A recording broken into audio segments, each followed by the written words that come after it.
So our approximate calculations led to a temperature for Earth that was in the right ballpark, was a little bit too cold. We're going to go into a little bit more detail in this clip. The Earth is warmer than the 254 Kelvin that we computed before. This means, because we can't suspend the Stefan Boltzmann law, that the Earth radiates more energy than we computed the Sun deposits upon it. Now this is an unbalance of energy. This couldn't last for long. The Earth would just continue to cool until equilibrium set in. How does it avoid cooling off? Well, the Earth is wrapped in a blanket called the atmosphere. The way that the atmosphere keeps the Earth warmer than it would otherwise be is called the greenhouse effect. We hear a lot about it. Let's see that we can actually understand it using the physics we've learned. The nature of the greenhouse effect is that the incoming light, the sun at 3000 degrees Kelvin, produces most of its energy in visible light. And this penetrates the atmosphere. We talked about visible light penetrating the atmosphere and is absorbed by the ground, heating up the ground. The ground, in turn, radiates mostly infrared light because the ground is at 300 Kelvin, not 3000. And this infrared light we saw when we talked about the optical properties of the atmosphere is, to a large extent, absorbed by the atmosphere. Well, this heats the atmosphere, and the atmosphere then radiates because the atmosphere is warm. But some of the heat that the atmosphere radiates goes out into space. Some of the heat is re-radiated back towards the surface, warming the surface. The net result is that the surface is warmer than would be a black body that lost as much energy to space as does the Earth. This might sound, or should sound, confusing to you. I know it confuses the daylights out of me, but what usually helps me is to do a calculation. So let's try to do a calculation and see if physics explains to us how this greenhouse effect works. So let's do a simple model. Our simple model will have two components. It'll have an atmosphere that is transparent to visible radiation, but absorbs a fraction, G, I'll call it the greenhouse fraction, of infrared radiation that hits it. And then we'll have a surface. And so here's how my simple model looks. I have here the surface of Earth, and above it, and decoupled from it other than through radiation, I'm going to imagine, is something called the atmosphere, and between them is some transparent medium. So of course this is an approximation, but it'll give us the ballpark of what's going on. And then sunlight, visible sunlight, which I'll draw in blue, is impinging at some rate for every square meter, something like a quarter of the solar constant, effectively, is impinging upon the atmosphere. The quarter comes because of the geometric factors that we talked about. Now, the atmosphere is transparent to this, so this light goes right through the atmosphere, and indeed, some fraction of it is reflected. Some of it might bounce off the clouds, so there's some contribution by clouds to the albedo, some contribution by the ground and the oceans and ice caps, and the visible reflected radiation goes off into space. The net result is that there is a flux, which I will call F in, which is something we computed, the amount the power per square meter of visible light that comes in and is absorbed by the ground, heating the ground. So far, the atmosphere has played no essential role, but here things become interesting. Now, the ground, of course, being a warm object, radiates that light up as infrared radiation, so there's a power, sigma, T ground to the fourth, will give the ground a temperature of T ground. Let's give it a temperature of T ground. And we will give the atmosphere a temperature T atmosphere, which need not be the same. And the ground will radiate at the rate that Stefan Boltzmann tells it to radiate. And now the news is that this doesn't go directly into space. It impinges upon the atmosphere, where a fraction G of this radiation is actually absorbed and goes to heating the atmosphere, whereas a fraction 1 minus G goes out into space.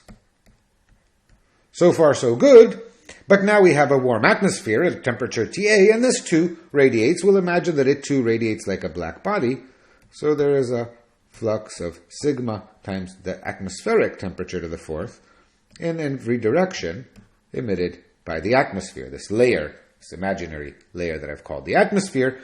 And of course, this gets lost to space. The infrared light that's directed down, it's directed in all directions, but eventually what's directed up goes out to space. What's directed down will eventually hit the ground and be absorbed because the ground is absorbent. of both infrared and visible radiation. And now what do we need to do? This is our picture, and what we need to do is use the fact that both the temperature of the surface and of the atmosphere are going to be constant to find equilibrium conditions. We can do some elaborate physics here, and I consider this a good thing. And so what do we have? Well, we have equilibrium conditions for the surface and for the atmosphere separately. For each of them, the incoming power must equal the outgoing power. So, for example, for the ground, the incoming power has two pieces. It has incoming visible radiation from the sun at a rate Fin, which we computed before, plus the infrared light it absorbs from the atmosphere, and that must equal the rate at which the ground radiates. And for the atmosphere, it loses energy both to space and back down to the ground, and that must equal the rate at which it absorbs energy. So we have two sets of equations. I'll erase the model so that we can see them more clearly in a minute. But this is the equilibrium condition that says that what the ground emits is equal to the sum of the two sources from which it absorbs. And this is the equation which says that what the atmosphere emits in both directions is equal to what it absorbs. Let's clear out this nonsense. And now we have just two equations to solve. And these will determine both the temperature of the atmosphere and the temperature of Earth. And so the first thing I will do is I will move this 2 over here. And now I recognize that I can take this sigma Ta to the fourth, plug it in for that sigma Ta to the fourth, get an equation that has nothing about the atmosphere in it and is all about the temperature of the surface, and it will be sigma T surface to the fourth is equal to G over 2 sigma T surface to the fourth plus Fin. And then moving that over to the left, I'll get an equation for the temperature of the surface to the fourth. And then the other thing I realize is that the temperature of the atmosphere to the fourth is just G over 2 temperature of the surface to the fourth. Since G is a number smaller than 1, it's a fraction, this tells me the atmosphere is cooler than Earth. This is how the model works. Basically, some of the radiating part that space sees is the atmosphere, which is cooler than the surface, so Earth doesn't lose as much as if it were a black body at the surface temperature. And indeed, solving the equation for the temperature of the surface, we find this equation, which is essentially the equation we found before, that sigma T to the fourth is equal to the flux with this little factor of 1 minus G over 2 in front of it. And this means the Earth has to be warmer, because this is a number smaller than 1 than it would otherwise. By precisely this factor, the temperature you find with greenhouse is bigger than the temperature you would find without it. By this factor of 1 minus G over 2, number smaller than 1 raised to the minus 1/4 power, so that raises the temperature. This is how the greenhouse effect causes the surface to be hotter. I don't know if that helped you, but it certainly clarifies things for me. That's a simple model. In truth, there's all kinds of complications and different mechanisms of heat transfer. This is a more complete version. The salient part, though, the big fat arrows, the ones that count, are precisely the ones we mentioned. We see here the energy emitted as infrared radiation by the surface, some fraction of which travels out into space, and the rest is radiated back and reabsorbed by the surface. This is that greenhouse effect that we were talking about. And so, putting all that into our equation, we see that the modification that the greenhouse effect leads to in our previous equation is, again, the factor of 1 minus G over 2 to the negative 1/4 power. This allows the temperature of the Earth to be a larger fraction of the temperature of the Sun than the rest of the geometry would have predicted. The atmosphere keeps us warm. Now, indeed, if we plug in as numbers the observed albedo of Earth, for technical reasons, what I'm using is something called the bond albedo, which is the one that is averaged over wavelengths in such a way that it captures the thermodynamic effect rather than the visual effect. There's something else that is the visual albedo, which has to do with how bright something looks and ignores the fact that the sun also radiates infrared onto the Earth. Never mind that.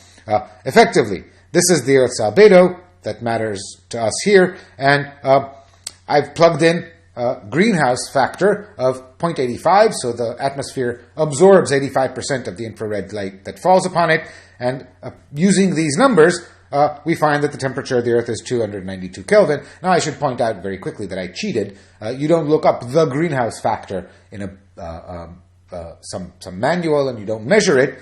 In fact, the model that I presented is way oversimplified. Atmosphere and Earth that only, and the surface of the Earth that are two disconnected simple components and only exchange energy via radiation.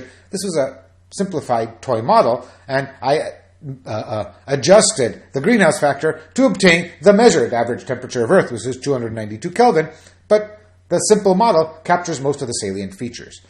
Remember, you're not supposed to be using the model that I presented to predict the weather or even the climate where you live. Actual conditions on Earth are far more complicated than the simple models that we're discussing and have to do with wind patterns and ocean currents and temperature differences and seasonal. All of that has been completely neglected here. We're doing some gross averaging. But we got the right order of magnitude. We got the first most salient effect. Now, the important thing to take away from this is, A, without a greenhouse effect, we hear the greenhouse effect is often vilified. Without a greenhouse effect, there would not be life on Earth. Water would be frozen. At least life, as we know it, would be completely impossible. The other story is, why is the greenhouse effect such an important issue? Well, there are reasons to believe that the greenhouse fraction, the effective fraction of infrared radiation absorbed by the atmosphere, is changing due to changes, for example, in the chemical composition of our atmosphere. And the dependence of the Earth's temperature on these factors, the albedo and the greenhouse factor, is rather weak. It's only the 1/4 power. So, in fact, a small change in G does not immediately lead to a drastic change in temperature. There are two things to take into account here. The first trivial one is that, remember, the temperature we're talking about is on the order of 300 Kelvin, so a change of 1% is a change of 3 degrees centigrade in the temperature of the Earth, which, if you follow discussions, is actually a very significant change to climate as we know it. But there's another thing that underlies people's concern, is that, for example, a slight increase in the greenhouse factor would slightly raise the temperature of Earth by a few degrees, say. This would cause, for example, increased melting of polar ice caps. Now, ice is very white and shiny, and if it's replaced by dark green water, then clearly Earth's albedo would be slightly less. So Earth would reflect less of the light that falls upon it. This means that a small increase in G can lead to a small decrease in A, which again both contribute to the raising of Earth's surface temperature. So there are nonlinearities and feedback mechanisms that we are concerned with. They are far deeper into the details than what our simple model captures. But it's pleasing to know that our simple understanding of Stefan Boltzmann law, geometry, and a simplified model of the Earth can capture the essence of this very important issue that people keep talking about.